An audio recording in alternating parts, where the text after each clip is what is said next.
Ma'a salama fi amani syaikhana Allahu Rabbi rahamu Rabbi ruhina ya Rabbana. Ma'a salama fi amani syaikhana Allahu Rabbi rahamu Rabbi ruh.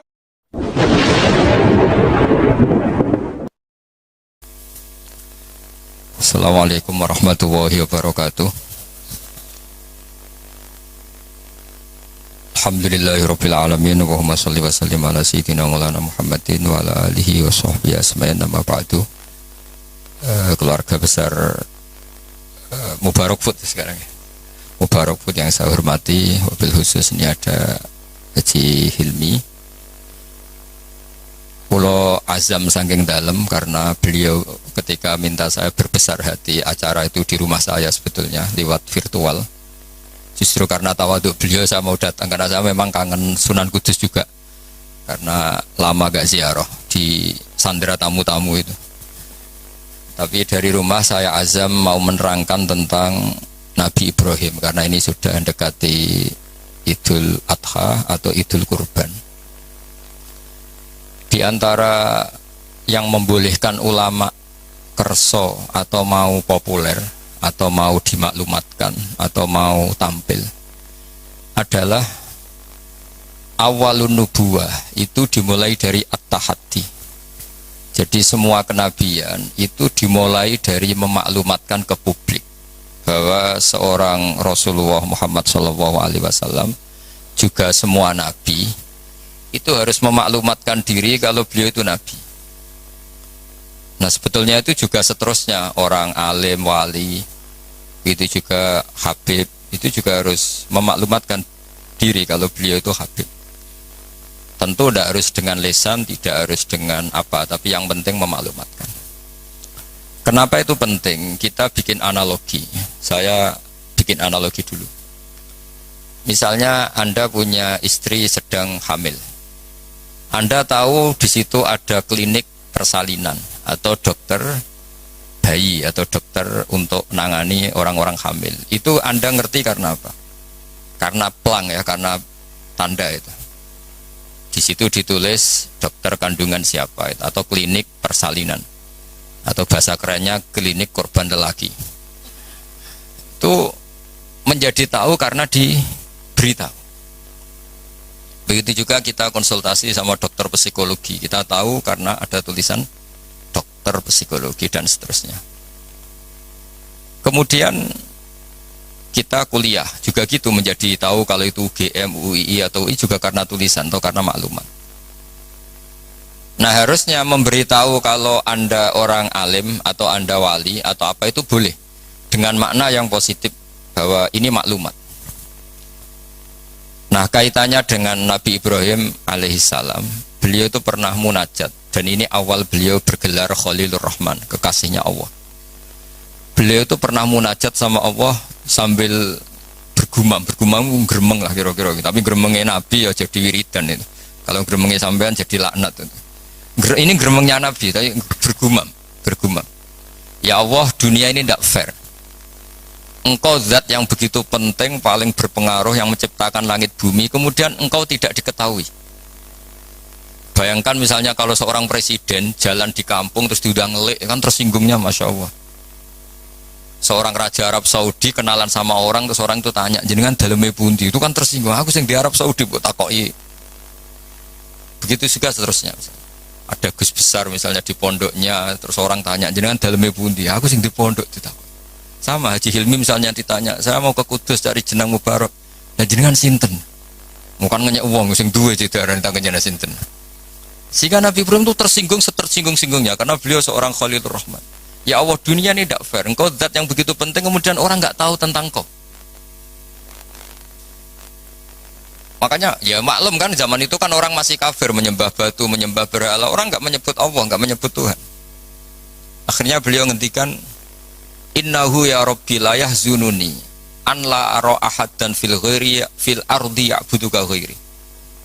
Memang itu saya hafalkan ya. Innahu la yahzununi. Jadi innahu pakai inna masih pakai lam taukid. Innahu la yahzununi, sungguh sangat menyusahkan saya. Ada yang baca la yuhzinani sama ya, karena dalam qiraah sab'ah ada fala yahzunka qauluhum, ada qiraah fala yuhzinka qauluhum.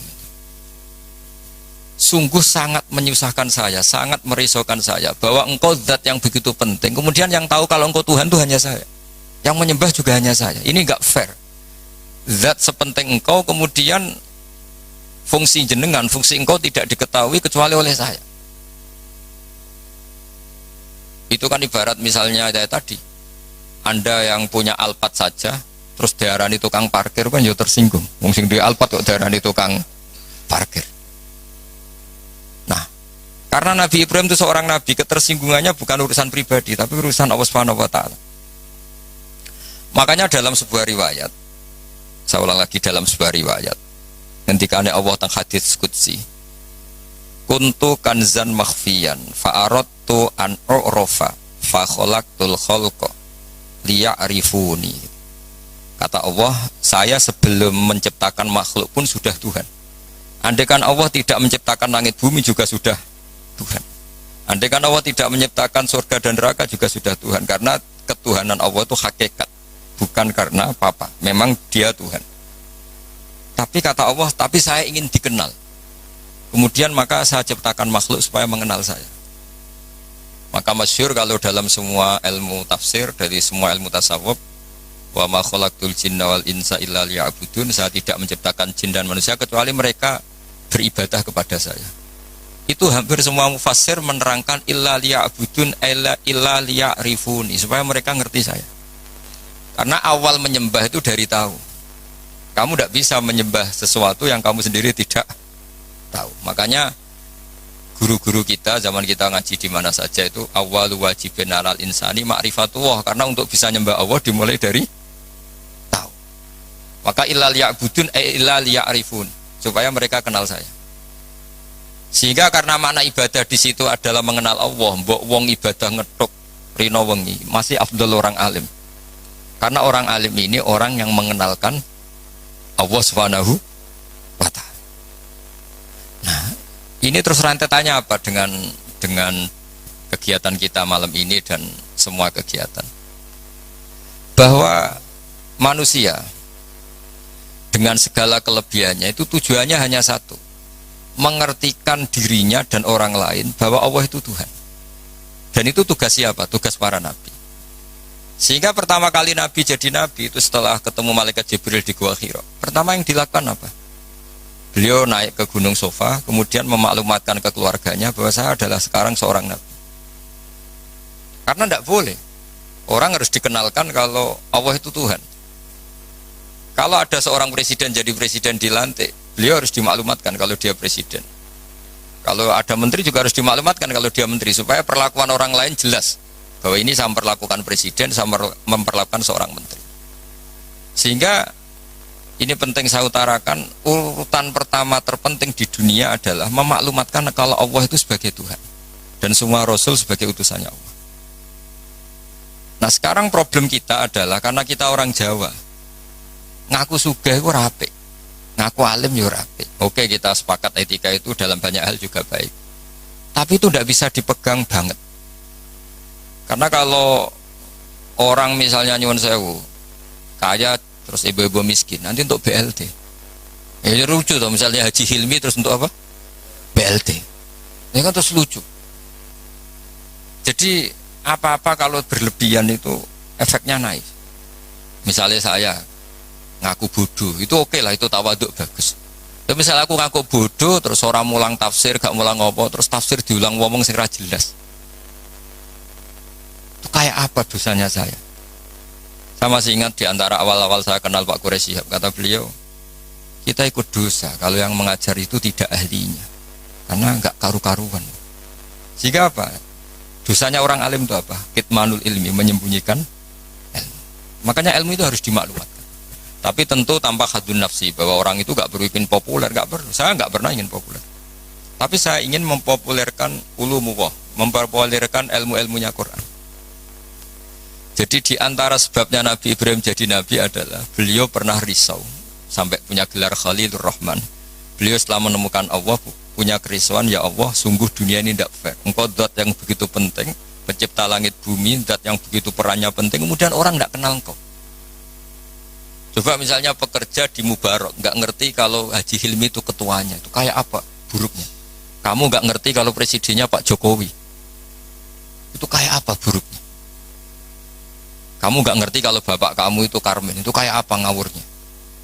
Nggak ngerti status orang yang berjasa ke kita itu buruk sekali, apalagi nggak ngerti Allah Subhanahu wa Ta'ala itu betapa buruknya. Sehingga Nabi Ibrahim itu risau. Nak sampean kan risau kok ora roh nak aku melarat wong ora gelem sedekah, jadi risau mikir dirinya sendiri. Misalnya seneng cewek kok ora roh cewek iku nak aku seneng dikne. Jadi itu egois sekali. Nabi Ibrahim itu yang dirisaukan adalah Allah zat yang begitu penting kemudian tidak dingerteni oleh mereka. Sehingga beliau mulai bikin cara untuk Allah dingertikan. Nah ini mulai ada masalah karena mulai bersentuhan dengan orang banyak. Beliau pura-pura sakit. Ditanya, kenapa kamu sakit? Ini loh sedang berobat. Dia kalau di sini mungkin di perapatan ya, atau kalau di sini mungkin Simpang 7. Beliau terlentang. Faqala inni sakim, saya ini sakit. Ya minta dong berobat sama perbintangan karena mereka menuhankan perbintangan. Fanadzura nazratan fin nujum. Dia minta, tapi kok saya tidak sembuh-sembuh. Terus akhirnya dia datang ke tempat pemujaan. Setelah datang ke tempat pemujaan, terus beliau ngasih beberapa makanan. Kok tidak kamu makan? Jadi Nabi itu ya lucu. Wong karuan berhala kok ditawarin makan. Terus beliau mangkel karena dianggap berhala ini sombong, ditawari makan kok enggak mau. Itu dipukulin semua, hancur semua, terus kapaknya diletakkan sama yang atas, yang ketuanya, yang paling besar. Ketika beliau diadili itu lucu. Ibrahim siapa yang menghancurkan berhala-berhala kecil itu? Paling yang besar, beliau gak terima disaingin kan. Wah, kalau gak percaya tanya, fas'aluhum ingkanu yantikun. Kalau gak percaya tanya. Wah, otak kamu ini mulai masalah Ibrahim. Wong karuan berhala kok ditanya. Wah, kamu itu afala takilun, agak gak punya akal, kamu gak bener.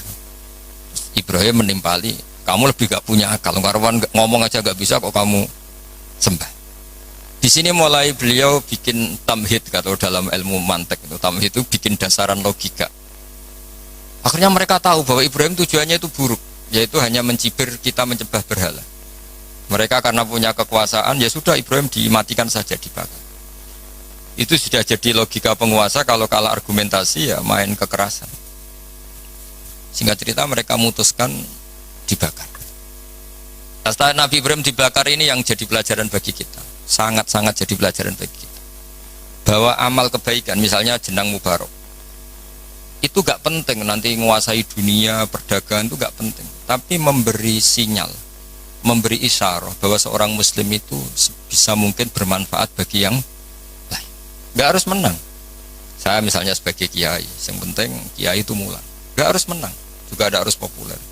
Ini saya ditemani Habib Zain, seorang Habib itu berkahi sama yang lain. Gak harus nomor satu. Kenapa itu perlu saya katakan? Karena begini,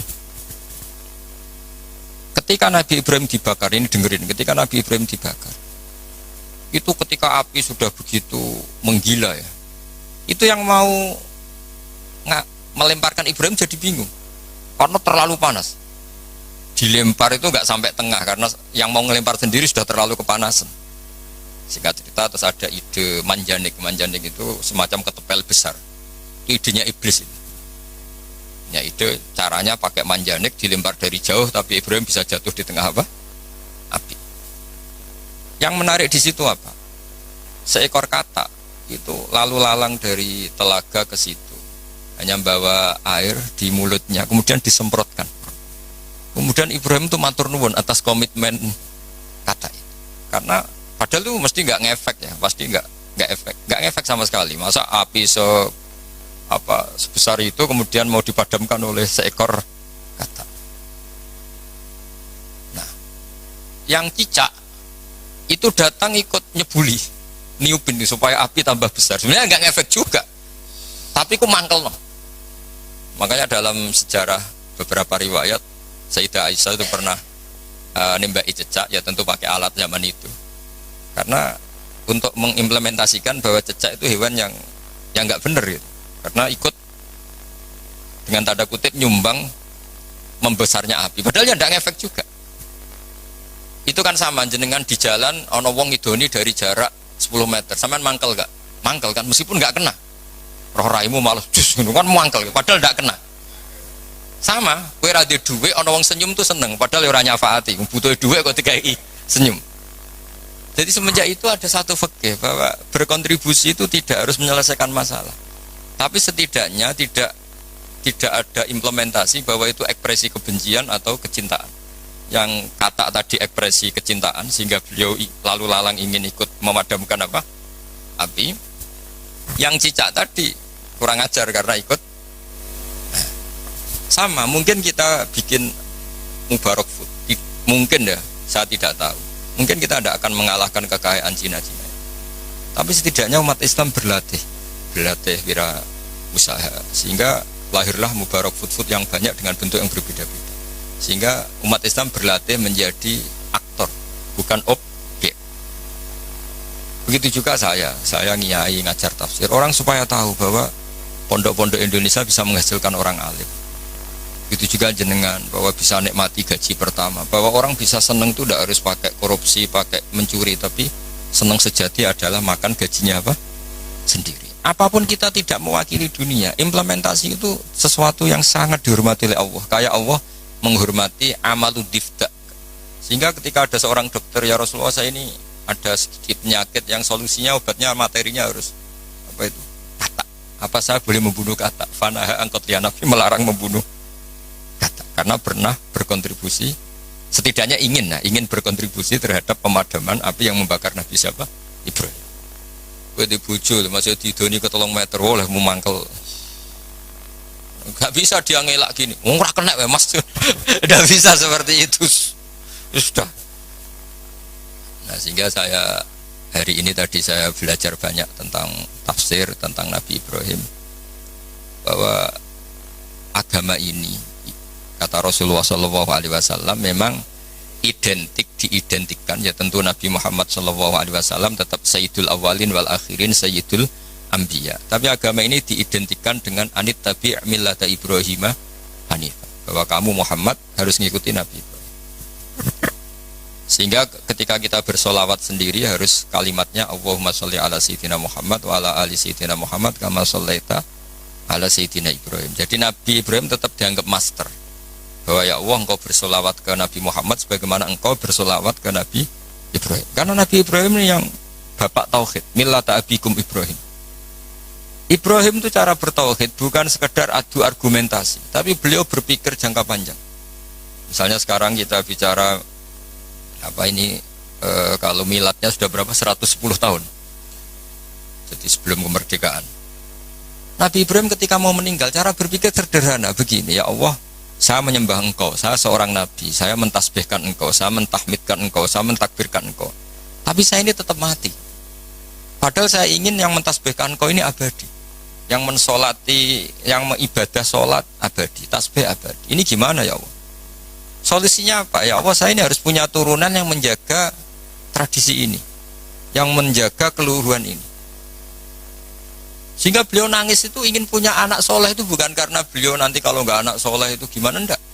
Gamane nangisi nasibnya agama ini gimana kalau saya tidak punya anak, tidak punya cucu yang soleh. Barokahnya itu pula nggak ada nabi setelah Ibrahim kecuali ada darahnya Nabi Ibrahim. Ya nggak ada nabi setelah Ibrahim kecuali pasti ada darahnya Nabi Ibrahim, baik dari ibu Sarah maupun dari ibu siapa? Hajar. Ada yang baca Hajar, ada yang baca Ajar ya, karena di beberapa teks memang ada yang ditulis dengan hak. Di Bukhari ada yang ditulis pakai apa? Hamzah. Hajar atau apa? Ajar. Ini penting saya utarakan, penting sekali bahwa kalau Anda orang kaya yang memanfaati orang banyak, kamu ingin kaya lagi, anak kamu ingin kaya lagi, jangan niat biar anak putu kurang melarat enggak. Tapi tradisi memanfaati orang lain biar jalan. Sama, saya juga ingin nanti anak saya alim. Tapi bukan berarti ingin anak saya terus dicucup orang, disalami template, enggak. Ingin menjaga bahwa harus ada orang alim. Nah, kenapa harus anak kandung? Padahal murid bisa. Karena manusia itu didik orang lain itu ya repot. Omah sekolah ra ketompo terus mondok. Kan ribet ngadepi wong liya itu. Timbang ning omah nakal dititipno pondok. Ribet. Meskipun kita terima itu sebagai santri, tapi kan komitmennya beda, cara berpikir beda. Makanya didik ini bukan berarti ya tetap beda. Sehingga Nabi Zakaria ketika ditanya, kenapa engkau begitu fanatik minta anak kandung, waladas sulbi itu anak kandung. Kata beliau, wa inni khiftul mawaliya mewaroi. Kalau orang lain mewarisi saya, itu pasti cara berpikir tidak persis-persis amat. Meskipun solehnya mungkin mirip ya, tapi tetap beda. Saya punya pengalaman. Tidak sampean jangan terus kecil hati, saya ada anak kiai. Kesolehan itu tidak harus jadi kiai. Saya punya pengalaman ya, pengalaman entah buruk entah baik, terserah cara Anda menafsirkan. Kiai itu kalau betul-betul kiai itu melihat orang sholat itu senengnya Masya Allah. Melihat preman sholat itu seneng. Melihat orang tobat seneng. Padahal ya orang untung-untungnya di mana juga. Gak ada untungnya. Tapi karena dia dididik bahwa sholat ini cagai bumi. Apalagi kalau kiai ini sudah jadi wali, bahwa Allah tidak menghancurkan bumi ini, pertimbangannya karena masih ada yang sholat. Sementara kalau kamu itu otaknya pedagang, roh wong salat itu banyak kebutuhan sarung. Wah, nak ngono gawe sarung. Berarti tekem Cina kayak tadi. Banyak orang haji terus Cina merodok apa? Pakaian apa? Ihram. Banyak orang wiridan terus Cina meroduk siapa? Tasbih. Tapi kalau wali itu tidak begitu cara berpikir. Jadi melihat orang sholat itu, ya Allah itu luar biasa. Terus kepikiran, nyari kalimat apa yang kira-kira dengan sujud itu benar-benar plus tauhid. Akhirnya dicari-cari lah kira-kira kalimatnya Subhana Rabbiyal A'la bihamdi maha suci engkau yang maha luhur.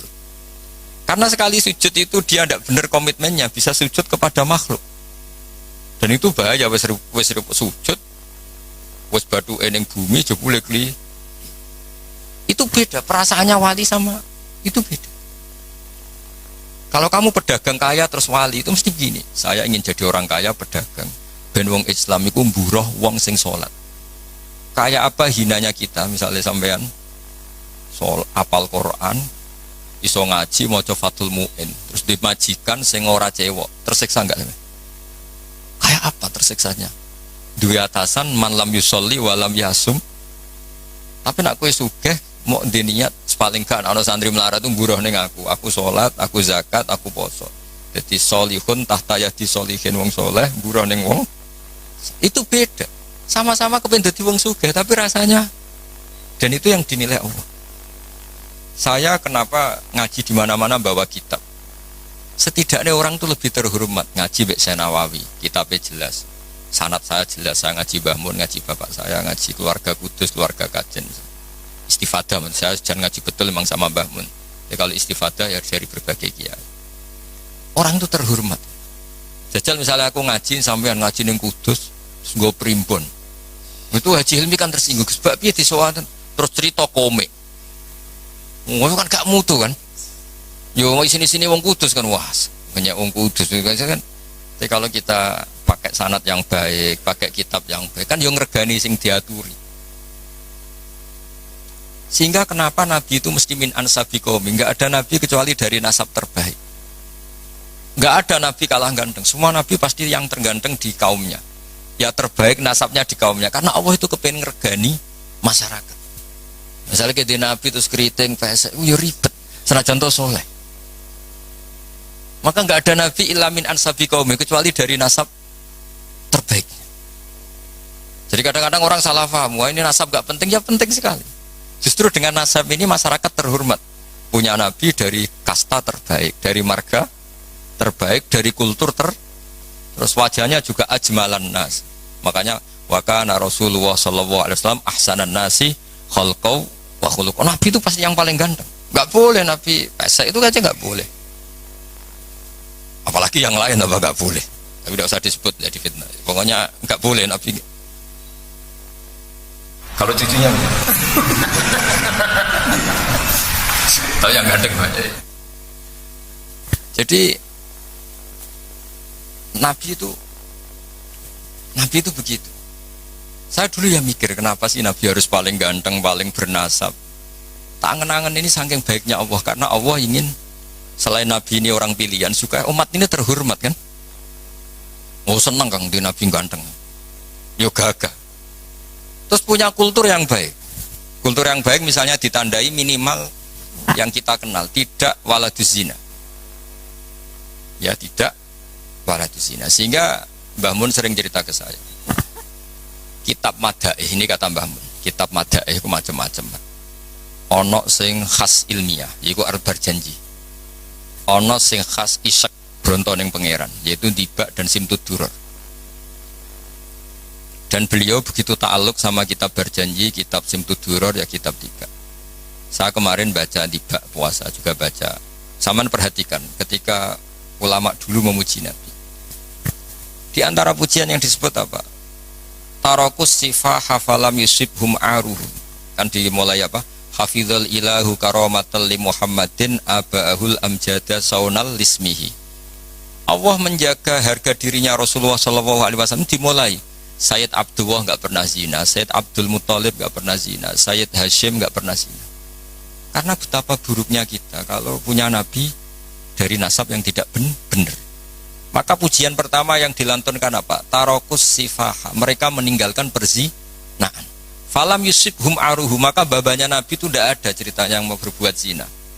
Min adami wa ila abihi wa ummi, dimulai dari Nabi Adam. Jadi karena keren punya pemimpin, bapaknya jelas, mbahnya jelas, buyutnya jelas. Saratun saronur nubuwati fi asari rihurohimul bahiyah. Itu begitu. Akhlaknya juga gitu. Gak ada Nabi kok medit. Pusing kan gitu Nabi medit. Oh, pusing. Terus punya Nabi goblok, ya pusing kan. Makanya Nabi itu harus fatona, harus apa? Cerdas. Misalnya di Nabi sekolah atau munggah kan pusing. Terus jadi Nabi kue sing ranking. Iya sekolah pinter aku kok. Wong jadi kiai saja kalau ketemu temannya pusing. Karena temannya menangin aku sekolah atau munggah itu saja sudah pusing. Makanya jangan pernah jadi kiai ketika kiai kamu masih hidup itu menangi goblokmu itu. Wah itu masalah itu kan. Wong kok kanca kiai ketemu kanca pengapesan. Kok iso ngorek muin. Wong dhisik maca jurumiyah sering ditek itu ada masalah kan. Makanya terus akhirnya dukun berkode apa ngiyai masalah jalan pintas dukun. Ini saya cerita sehingga Nabi itu mesti dari gen terbaik. Hafizul ilahu karomatan li Muhammadin aba'ul amjada saunalismi. Allah menjaga harga diri Nabi itu tidak mulai Nabi Muhammad, tapi dimulai dari Nabi Adam. Begitu juga menyangkut ibunya, terus begitu. Jadi gak ada penjagaan sesempurna kayak Allah menjaga kekasihnya Rasulullah Shallallahu Alaihi Wasallam. Tapi sekarang itu memang zaman fitnah ya macam-macam. Orang baca Dibak dikatakan bid'ah. Saya bilang, andai kan Dibak kamu baca pakai bahasa Indonesia, itu saya yakin tidak ada yang bilang bid'ah. Karena itu buku sejarah. Berhubung mbok waca ndermemel koyok mantra, lha iku sing mari akhire darani bid'ah. Coba kalau kamu baca bahasa Indonesia di depan orang yang biasa darani itu nah kamu baca aja. Baca yang apa? Di sini biasanya Dibak apa berjanji? Apa Simtud Duror apa saja saya hafal insyaallah. Enggak yang terkenal saja. Berjanji apa? Apa? Al berjanji misalnya dimulai dari apa? Yang mulai wabaktu ya. Wabaktu faqul huwa Muhammad bin Abdullah bin Abdul Muthalib. Itu kan kalau ditulis bahasa Indonesia ya, ketahuilah bahwa Muhammad putranya Sayyid Abdullah. Muhammad bin Abdullah bin Abdul Muthalib. Abdullah itu punya bapak namanya Abdul Muthalib. Wasmuhu Syaibatul Hamdi. Sayyid Abdul Muthalib itu nama lainnya adalah Syaibah.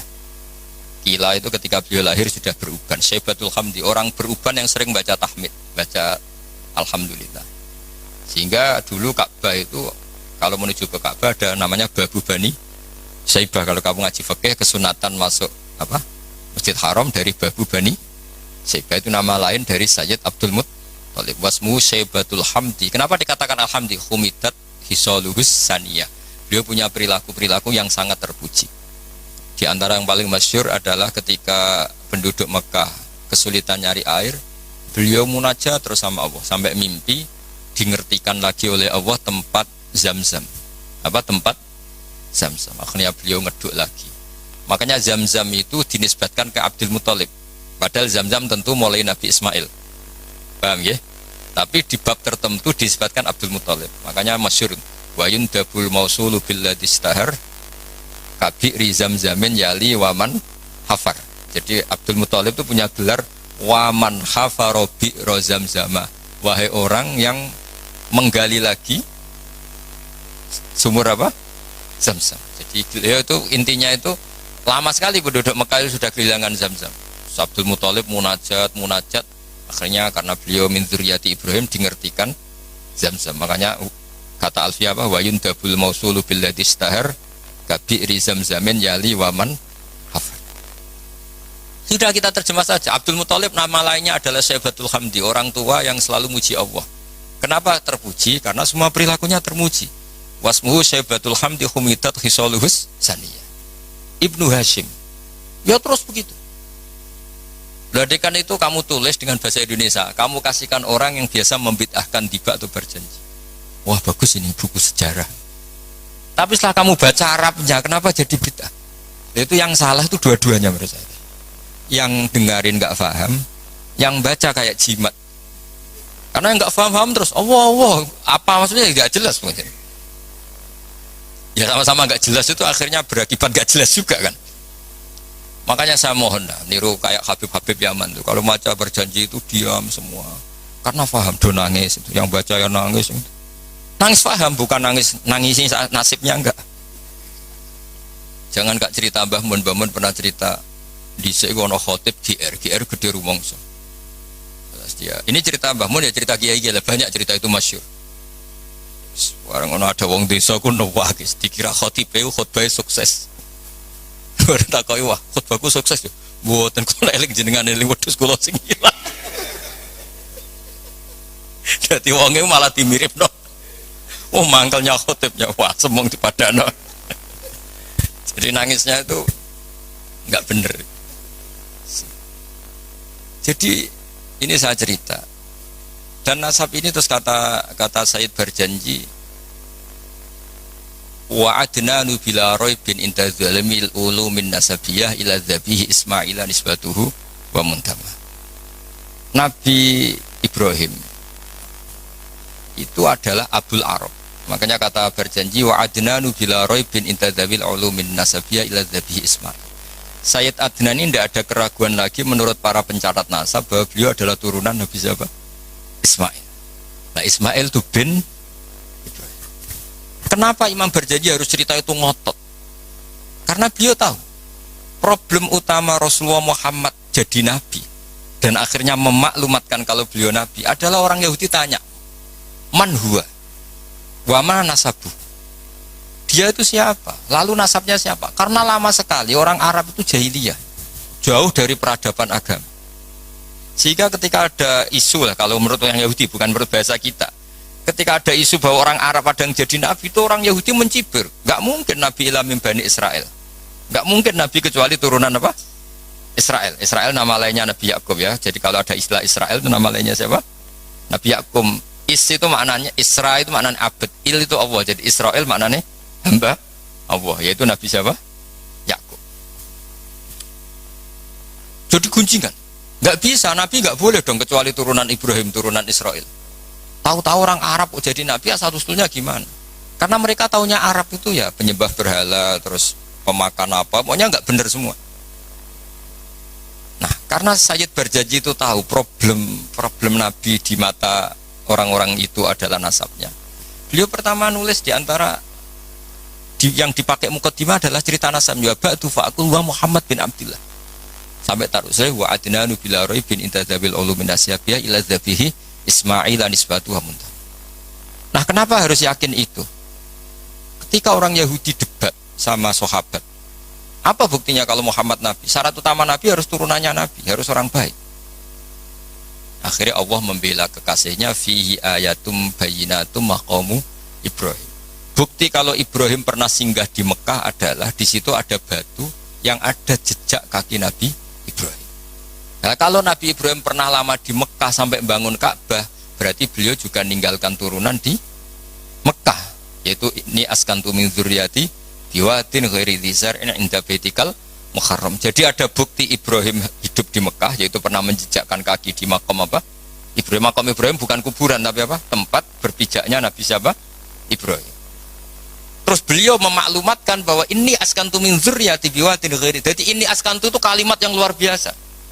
Misalnya pertanyaan gini, oke Ibrahim pernah ke Mekah, apa buktinya kalau anak turunnya ditinggal di Mekah? Kayak saya misalnya pernah di Palestina, atau saya pernah di Kudus. Buktinya mana kalau anak turun saya akhirnya hidup di Kudus? Makanya dibuktikan sama Allah, ini askantu min dzurriyyati. Kata Nabi Ibrahim, ya Allah, anak turun saya ini ada yang saya letakkan di sini. Saya mukimkan di sini, saya mustautinkan di sini. Saya berdomisilikan di sini. Yaitu Nabi Ismail. Artinya gini, ketika Imam berjanji cerita waba'du fa'akul itu luar biasa, itu yang menjawab keraguan orang, yaitu orang Yahudi atau siapa saja yang meragukan nasabnya Nabi.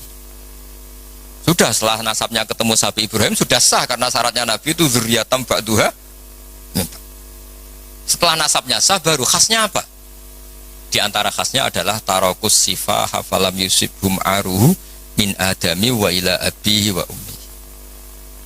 Sehingga yang namanya nikah itu bukan adat Islam saja. Zaman jahiliyah juga ada apa? Nikah. Ya tentu setelah Islam disempurnakan iya, tapi zaman jahiliyah itu sudah ada nikah. Buktinya begini.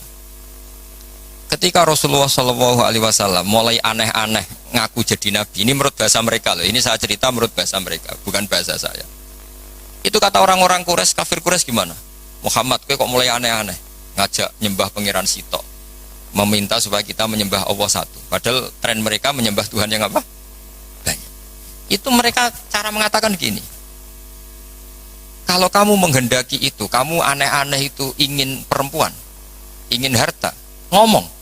Kalau kamu ingin harta, jama'na laka malan. Kita akan mengumpulkan harta, fatakuna aktsaron nasi malan. Kamu akan orang jadi orang paling kaya. Terus ketika kamu aneh-aneh ingin kawin, ingin perempuan cantik, kita tembungkan ke keluarganya, kita mintakan keluarga. Terus fazawwajnakaha, kemudian kami nikahkan kamu kepada perempuan itu. Intinya orang jahiliyah zaman itu sudah anti apa? Berzina. Orang kok kalau kamu suka perempuan tak sewakno itu enggak. Zawwajnakaha, akan kami nikahkan. Karena fa'inan nikah itu adatul khiyar. Mulai dulu nikah itu adatnya orang-orang. Makanya kamu jangan protes. Tarokus sifaha falam sibaruhu itu sebelum ada Islam itu sudah ada haji, ada nikah, ada beberapa aturan sudah benar. Bahkan ketika Rasulullah jadi nabi, nikah zaman jahiliyah diabadikan apa enggak? Diabadikan. Orang yang zaman jahiliyah sudah nikah, nikahnya tidak usah diperbarui. Nikah itu sudah sah. Itu jelas di semua kitab fikih. Kecuali nikah yang mengandung kesalahan permanen dalam Islam. Misalnya orang nikahi buliknya, orang nikahi ponaannya. Asal yang dinikahi normal itu sah selamanya. Tapi ternyata nggak terjadi orang nikahi buliknya atau nikahi ponaknya. Karena tadi masih ada sisa-sisa syariat Khalilillah Ibrahim, masih ada sisa-sisa syariatnya Nabi siapa? Ibrahim. Jadi ini penting saya utarakan supaya kita dapat barokahnya Nabi Ibrahim alaihis salam, karena ini mau mendekati Idul Adha. Jadi Ibrahim itu orang yang cara berpikir jauh. Jadi saya mohon sama Pak Khidmi semualah, orang kaya maupun orang miskin, setengah kaya setengah miskin, kalau punya pilihan itu niatnya yang banyak. Ya tadi misalnya kita ingin jadi orang kaya, punya pekerja banyak, niati biar orang soleh ini tahta yadi solihin. Orang soleh juga nyuwun sewu kalau bisa yang buruh sama orang soleh, kan lebih punya izzatun nafsi, lebih punya apa, harga. Meskipun ya tidak harus, artinya tidak harus itu ya, saya bukan berarti mengaramkan orang Islam kerja di non muslim ya enggak. Ini kan cerita niat, bukan cerita satu apa sentimen agama enggak. Kita nasionalis religius lah cara bahasa sekarang goalnya itu enggak masalah. Tapi ini kan cerita. Ketika saya ini meskipun sekecelok alim itu masih belajar sampai sekarang. Setidaknya lebih menghormati lah. Kalau kita ngaji ya belajar. Meskipun ya tetap mungkin salah, namanya manusia, tapi lebih menghormati. Kalau kamu jadi dokter ya masih belajar, sehingga orang wong ngeluh mbok obati penisilin itu. Kalau sudah tidak belajar pasti gitu kan. Ilmunya sudah tidak update, sementara penyakitnya update. Itu kan kayak banyak orang kuno itu. Ilmu kuno digonyolusene cah saiki kan bingung. Dan Nabi Ibrahim sudah bervisi jangka panjang. Jadi ketika beliau tahu kalau pasti meninggal, beliau berdoa, Rabbana wab'ats fihim rasulam minhum yatlu 'alaihim ayatika. Ya Allah, saya ini pasti meninggal, maka zuriyah saya harus jadi rasul. Di mana rasul itu tugas utamanya apa? Yatlu 'alaihim ayatika. Saya hanya punya kepentingan ada yang selalu memaklumatkan bahwa engkau itu Tuhan. Bahwa cara menyembah engkau orang juga benar karena anut guru. Jadi kekhawatiran beliau itu enggak ada rasul yang yatlu 'alaihim ayatika yang membacakan ayat-ayatmu. Betapa bahayanya kalau kita ini terus kemudian tidak ada ulama, tidak ada kiai. Mungkin kita sudah menuhankan uang, menuhankan jabatan, tapi barokahnya banyak ulama, banyak kiai, kita hanya menuhankan Allah Subhanahu wa taala. Ono corona ya tenang, ono poe tenang, mati ya mati aja biasa. Coba kita zaman dijajah Belanda, kayak apa susahnya kita. Itu orang-orang kita dulu ya bahagia dan banyak istrinya banyak padahal zaman itu. Padahal zaman sekarang aja susah, zaman itu sudah. Coba cita nong kuno-kuno itu. Istrinya rata-rata satu apa banyak. Padahal zaman dijajah. Artinya nikmatnya Allah itu enggak kurang pasal. Yang bahagia ya banyak. Sekarang zaman modern yang susah juga. Itu kalau kata Mbah Mun, pangeran tetap sitok. Sing jadi pangeran tetap Allah. Enggak usah kamu teliti dunia, enggak podo wae wong pangerane podo. Artinya mulai Nabi Adam sampai kiamat ya ono seneng, ono susah. Ono kasil, ono ra kasil. Wis ora usah mbok teliti, wis ngono mesti ngono.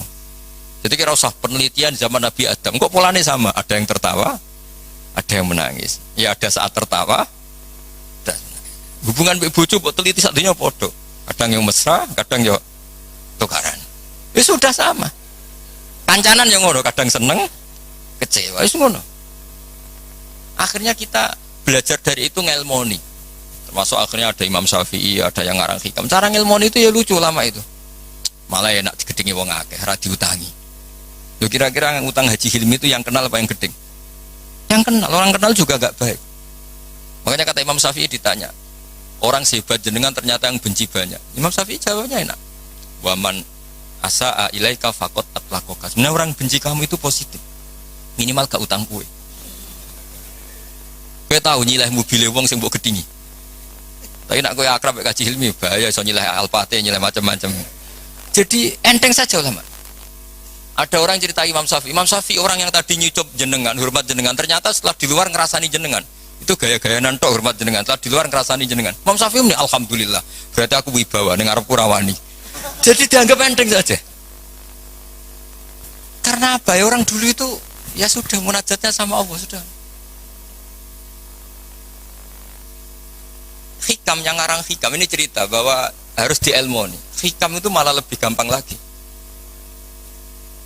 Ketika Allah memberikan apa yang kamu inginkan, itu berarti mata a'toka asyhadaka birrah. Ketika Allah memberikan apa yang kamu inginkan, maka Allah ingin mengertikan kamu bahwa Allah itu zat yang baik. Sehingga kamu minta apa saja dikasih. Wa mata mana'aka asyhadaka qarra. Ketika Allah menghalangi yang kamu minta, asyhadaka qarra. Bahwa Allah menunjukkan saya ini Tuhan, enggak bisa kamu dikte-dikte. Lho kowe di pangeran terus nurut terus mbek kowe iku ya ora gaya. Pangeran kok nurutan, itu kerennya di mana coba? Pangeran yo gagah kudu al-qahar, zat yang enggak bisa diatur. Jadi kena ndonga ora disebadani nggih Gusti top jenengan. Ora kena dirayu, ora kena diatur, atur. Wis pangeran tenan jenengan. Misalnya pangeran nurut terus iku pangeran, tak budak kan gitu. Makanya Allah tidak hanya punya sifat Rahman Rahim, itu punya Al-Jabbar, Al-Qahar. Jadi segampang itu. Lho kayak di pangeran terus nurut mbek kowe kan. Aku lah kecewa. Mesti protes lho. Gusti ngono kok panjenengan tuh. Jadi enteng saja ulama dulu muamalah sama Allah. Mata atau ka'asyadaka birra. Ketika Allah memberi kamu, anggap saja Allah mengenalkan ke kamu bahwa dia zat yang terbaik. Wa mata mana'aka asyadaka qarra. Ketika Allah tidak nuruti karep kamu, Allah itu ingin menunjukkan ke kamu, aku itu pangeran. Tetap yaf'alu ma yasha. Enak ya pangeran buat atur-atur. Nah, nurut aku, ora aku sing nurut kowe kan gitu. Coba keren mana punya Tuhan yang begitu sama yang nurutan? Coba. Keren mana? Keren sing Allah tetap yaf'alu ma yasha. Tapi kalau ilmu ini tidak kamu perbarui terus dengan ilmunya ulama, maka kamu akan menganalisis Allah dengan cara kamu sendiri. Dari api anjute aku jaluk ora dituruti. Wah, setan amoh. Jadi ulama dulu itu asik gitu. Coba saya itu termasuk kiai muda yang nggak mati bukan karena saya apa. Rasulullah tuh kalau ngajari melihat kehidupan kematian tuh rileks. Ya Allah, kalau saya hidup ini ngajari ke kita ya. Anggap saja ini peluang untuk menambah kebaikan. Kalau saya mati, anggap saja itu akhir dari segala keburukan. Makanya saya itu tidak takut mati. Coba hidup kita ke depan. Meskipun auzubillah min dzalik, potensi zina, potensi korupsi. Yang sudah korupsi, potensi korupsi lagi. Yang sudah kadung zina, potensi zina lagi. Yang bisa ngakhiri itu apa coba? Mati. Jadi kalau melihat gitu mati, kalau kamu mau mati, matur nuwun Gusti. Mumpun niki terakhir kula mun mboten saged elek malih. Matur nuwun. Loh, enggak ini cerita. Jadi jangan melihat sisi mati ini keburukan karena itu akhir dari segala kejelekan kita dan akhir dari segala potensi. Kalau kamu tidak jelek sekarang kan potensinya tetap bisa soleh-soleh kayak kue udah kuat suwe kan nggak ada jaminan gitu maksudnya kan nggak ada jaminan. Kamu sekarang nggak korupsi kan nggak ada jaminan kalau nanti jabat kan bisa aja karena nggak ada kesempatan saja.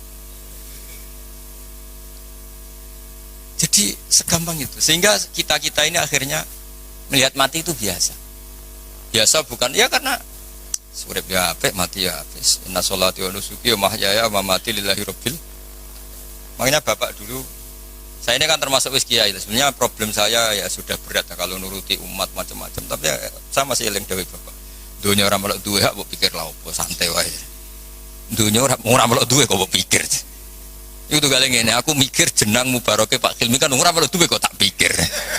Ya penting mikir sing duwe kan gitu. Ya sama gitu, wong duwe ora perlu duwe kok mbok pikir. Ya penting pikir sing duwe kan. Cara kasarane kan. Makanya hikam ngendikan da'it tadbir fama qoma bi ghairuk la tuqim bi nafsak. Wis ora usah mikir nemen-nemen. Dunya iku ana sing duwe. Ora usah ke melok-melok, ora melok duwe kok geger. Maksudnya ora usah mikir wis melok pangeran wis.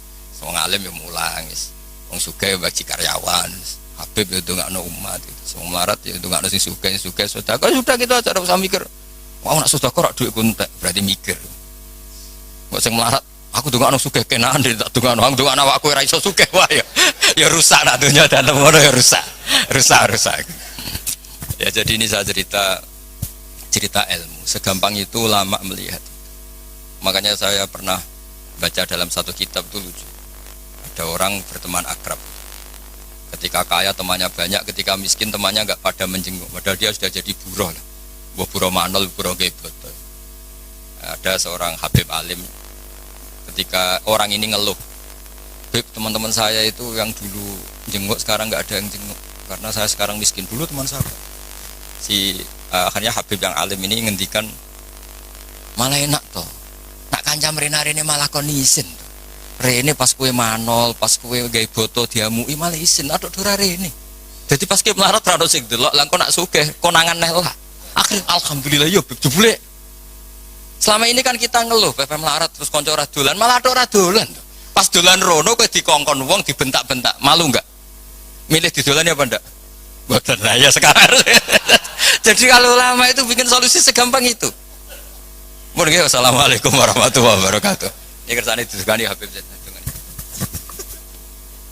Al-Fatihah. A'udzubillahi bismillahirrahmanirrahim. Ar-Rahmanir-Rahim maliki yaumiddin iyyaka na'budu wa iyyaka nasta'in. Bismillahirrahmanirrahim. Alhamdulillahi rabbil alamin. Allahumma shalli ala sayyidina Muhammadin miftahi babi rahmatillah miftahi babi rahmatillah adada ma fil mina salatan wa salaman da'iman bi milkihi wa ala alihi wa sahbihi barik wa sallim. اللهم أكرمنا في الدنيا خير جميع الحاجات يا الله جميع الحاجات يا الله جميع الحاجات يا الله إنك على كل شيء قدير. اللهم يا بركة في الأمور بركة في الصحة بركة في الرزق يا الله يا أرحم الراحمين. اللهم سلمنا من عافية الدنيا والآخرة وفتنك على كل شيء قدير. اللهم صل على سيدنا محمد صلاة تغفر بها الذنوب وتصلح بها القلوب وتندلك بها الأسبوع وتلين بها الصعوب على آله وصحبه من إليه منسوب. اللهم إنك عفو كريم تحب العفو فاعف عنا يا كريم. ربنا آتنا في الدنيا حسنة وفي الآخرة حسنة وقنا عذاب النار. سبحانك وسلام على رسول الله رب العالمين. نترك بشر الفاتحة.